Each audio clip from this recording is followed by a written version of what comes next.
You walk into a room, someone comes up to you smiling wide, hand extended, and you know immediately you've met them before.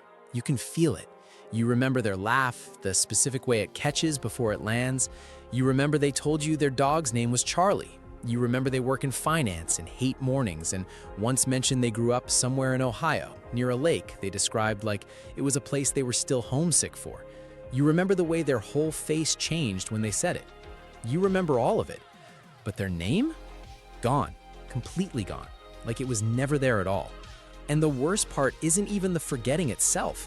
It's the split second right after, that quiet internal calculation where you decide whether to fake it, to stall with a long pause and hope something surfaces, or to just let the silence stretch until it becomes its own kind of answer. You've run that calculation before, more times than you'd like to admit, and every single time there's that same low hum underneath it. Embarrassment that doesn't quite match what you know to be true about yourself. Because you're not someone who doesn't care. Anyone who knows you knows that. You care deeply. You pay attention. You notice things most people walk right past without blinking. And yet, somewhere underneath the social recovery and this self-deprecating joke you've probably learned to make about it, there's a question you've never fully stopped asking yourself. What is wrong with me? Here's what nobody ever tells you. Nothing is wrong with you, but something is absolutely happening, and your brain is doing it deliberately, and almost nobody in your life has ever taken the time to explain it in a way that actually makes sense. So, let's actually explain it.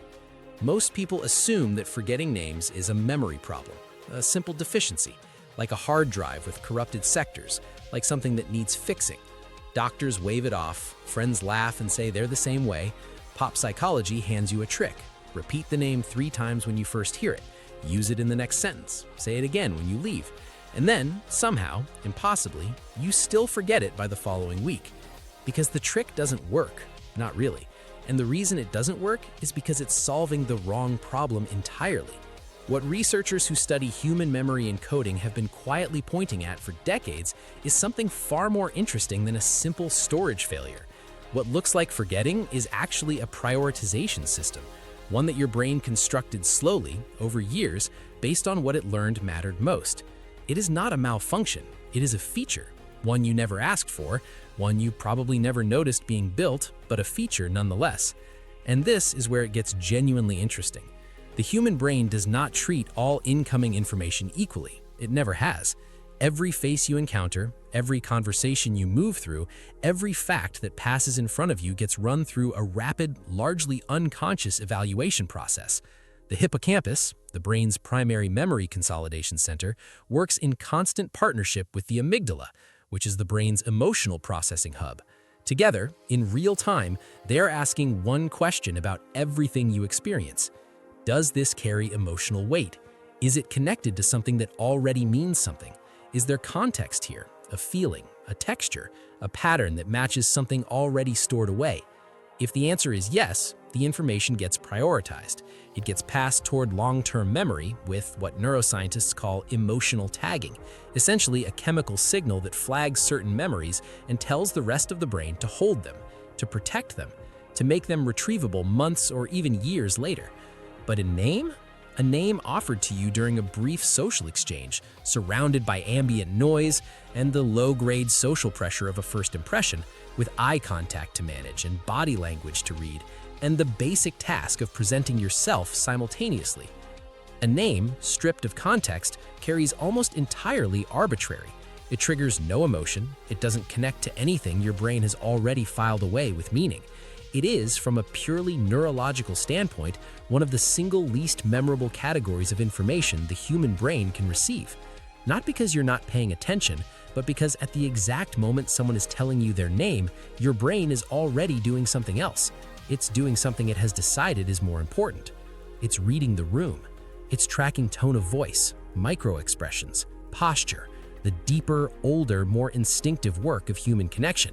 The kind of reading that kept human beings alive inside complex social groups for thousands of years, and it's doing all of that with most of its available processing bandwidth. The name arrives at the wrong moment, carrying too little weight, and gets quietly deprioritized before you even realize it's gone. Dr. Richard Harris, a cognitive psychologist who studied verbal memory encoding extensively, found that arbitrary labels, names without narrative context, are consistently and predictably the first category of information to fade from short-term memory during socially stimulating interactions.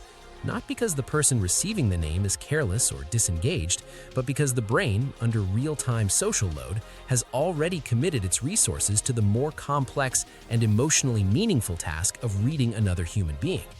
Now here is where it stops being just neuroscience and starts being about you specifically. Think about how you learned to navigate people growing up. For most of us, the social environments we moved through as children didn't reward us for remembering names. They rewarded us for reading situations, for knowing who was in a bad mood before they said a single word, for sensing when the energy in a room had shifted, for understanding, at a level that lived below language, who was safe and who wasn't. The people who mattered most in your early life, you knew them not by their name, but by everything underneath it, their patterns, their emotional signature, the way they carried themselves on a difficult day versus an easy one. You learned people from the inside out, not the outside in. The brain that learned to do that kind of reading became exceptional at context-based memory. It learned to hold the texture of a person, how they made you feel, what they were quietly struggling with, what made them seem lighter when they talked about certain things. And in doing that, it deprioritized the surface layer entirely, the label, the name. This is not a flaw in your development. It is a direct product of it. And here's the part worth sitting with honestly, because a real explanation includes the trade-offs. The same attentional system that makes you perceptive also makes you more vulnerable to cognitive overload in high-stimulation social environments.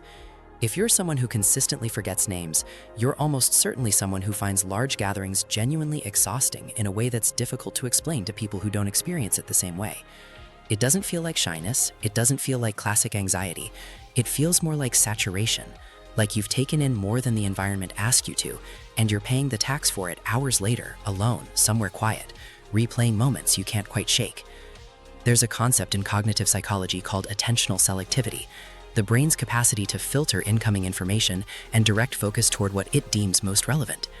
Research consistently shows that people with high attentional selectivity for social and emotional data, the ones who notice the thing nobody said out loud, who pick up on the moment someone's energy quietly shifted, who remember 6 months later that you mentioned something about your brother in a passing conversation, those same people show significantly lower recall for decontextualized verbal information, like names. It is a real trade-off, not a consolation, not a reframe designed to make you feel better about something uncomfortable, a documented, measurable cognitive trade-off. And the fact that one side of it is invisible to the people around you doesn't make it any less real. What's also worth saying clearly, neither end of this spectrum is the correct one.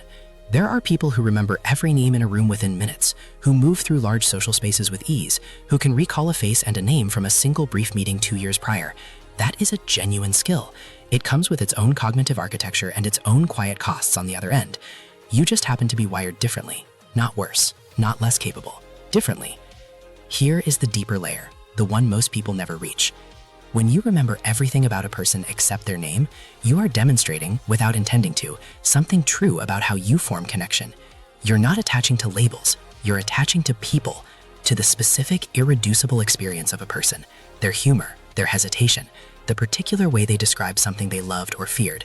You are already past the surface by the time most people are still standing on it. That's not compensation for a deficit. That is a different and entirely legitimate way of knowing someone. But the quiet cost, and it is quiet, is that sometimes the people you care about most don't feel it. Because forgetting a name to someone who doesn't understand what's underneath it can feel like indifference, like they didn't register, like they weren't worth the effort of something as basic as a name. And the gap between what you genuinely feel for someone and what they actually receive from you, that gap is where some of your most painful misunderstandings have probably lived for years without either side having language for it. You likely already know that gap.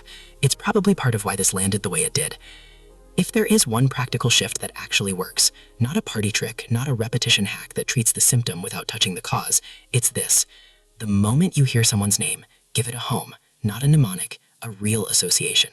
Connect it immediately to something emotionally textured, something they just told you, something in how they carry themselves, something it reminds you of that already lives somewhere in your memory with real feeling attached to it. Let the name touch something that already matters to your brain. What you're doing, underneath the simplicity of it, is filing the name the same way your brain files everything it actually keeps. Inside context, inside meaning, inside the emotional architecture where information has a genuine chance of surviving. You're not fighting your brain anymore. You're finally working with it. It sounds almost too small, but that's exactly why it works where everything else hasn't. You are not someone who forgets people. You are someone who remembers them at a depth most people never get access to. The name was always just the door. You've been living inside the house this whole time, taking in the walls, the quality of the light, the way the space feels when someone moves through it, while everyone else was still reading the address off the mailbox. And if some part of the way you move through social spaces has quietly cost you, in confidence, in relationships, in the story you've quietly told yourself about what kind of person you are, there's more to understand about why. This pattern doesn't stop at names. It shows up in your closest relationships, in what you need to feel truly known by someone, in how you experience belonging when it's real and when it's hollow. That thread runs deeper than you might expect, and if you're ready to follow it, it's worth following all the way.